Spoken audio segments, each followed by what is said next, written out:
Ya queda muy poco para que se estrene la película Supergirl. Y tenemos también muchas ganas de ver a Jason Momoa como Lobo. En serio, este señor ha nacido para ser Lobo. Así que en el vídeo de hoy os hablaré sobre quién es Lobo. Su primera aparición fue en Omega Men número 3, en 1983. Lobo es un zarniano. Desde joven ya mostraba tendencias violentas. Disfrutaba del dolor. Disfrutaba rompiendo las reglas. Lobo decidió exterminar a su especie. Creó una plaga.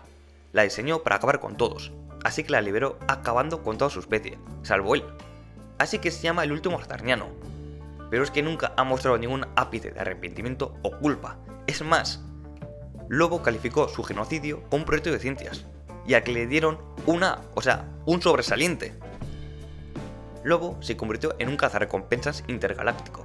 Aunque Lobo es violento y despiadado, él tiene un estricto código de honor. Siempre cumple los contratos que acepta. Él tiene una microradio en su cerebro que suena las 24 horas del día rock metal.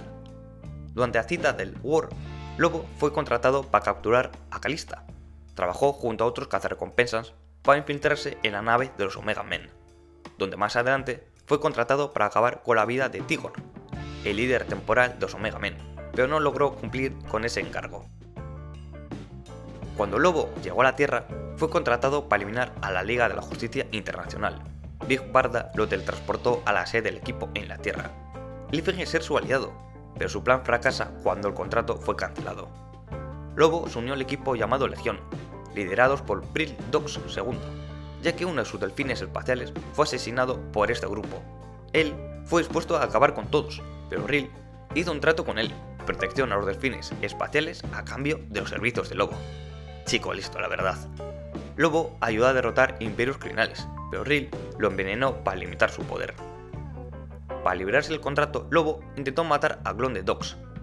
Vril Dox le manda un contrato a Lobo. Debe transportar un cargamento. Lo que al principio Lobo no sabe, pero luego sí, es que el cargamento es su antigua maestra, la señorita Trip. La tiene que llevar a través de la galaxia y llevarla con vida hasta la Legión. Pero la cosa es, si su maestra sigue viva, él no es el último zarniano. Que Lobo, cada vez que podía, decía que él es el último zarniano.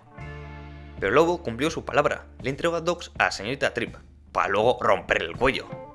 Lobo afirma que el contrato es llevarla hasta la Legión, cosa que hizo.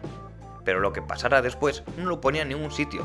A ver, razón tiene. El tío es sangriento, pero tiene razón. En el regreso del Lobo, la historia empieza con Lobo siendo asesinado en una pelea contra Lobo, un asesino buscado por la policía. La historia nos cuenta de lo que le pasa al Lobo cuando muere, donde Lobo va al cielo. Pero cuando llega al cielo, él fuma, insulta a todo el mundo. Lobo no puede vivir con gente pacífica, así que los ángeles, al no poder manejar todo esto, lo mandan al infierno. Lobo, en el infierno, empieza a pelear contra Etrigan, contra demonios, destruir todo. Vamos, que ni el infierno lo quiere. Así que el cielo y el infierno llegan a un acuerdo, reviven al Lobo. Lobo regresa al espacio como si nada. En algún momento, Lobo acepta una apuesta estando borracho de matar a Superman.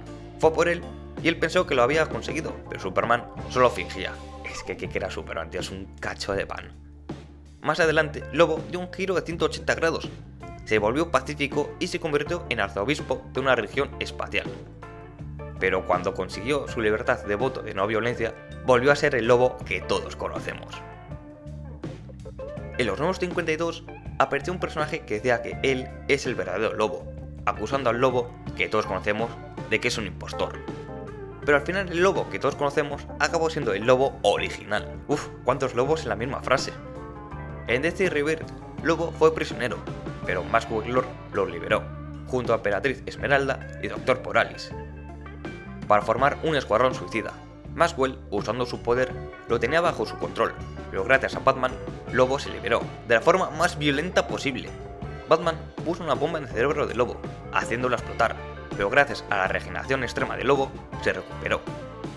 En Dark Knight Death Metal, Lobo fue contratado por Lex Luthor, para cumplir una misión, recuperar los fragmentos del Death Metal, un poderoso material, que es una sustancia esencial para crear una máquina que permita reescribir la historia del multiverso. Lobo va viajando por todos lados, recolectando cajas del Death Metal. Como curiosidad, hay una historia donde Lobo va por Santa Claus. En la historia, Lobo es contratado por el Conejo de Pascua, para que mate a Santa Claus. pero Lobo se encuentra con un Santa Claus fuerte, cabreado y con un ejército de elfos. Pero tras una batalla, Lobo gana. Poderes y habilidades. Se dice que los Tarnianos solo pueden ser asesinados por otros de su especie. Lobo tiene fuerza sobrehumana, tiene resistencia sobrehumana, es inmune a los efectos del envejecimiento, tiene velocidad sobrehumana. Lobo puede vivir sin comer y sin beber nada, se puede regenerar y puede detectar tu punto débil. Lobo es un personaje muy inteligente, su intelecto es de nivel genio, puede rastrear cualquier cosa. Lobo es multilingüista y es un gran combatiente.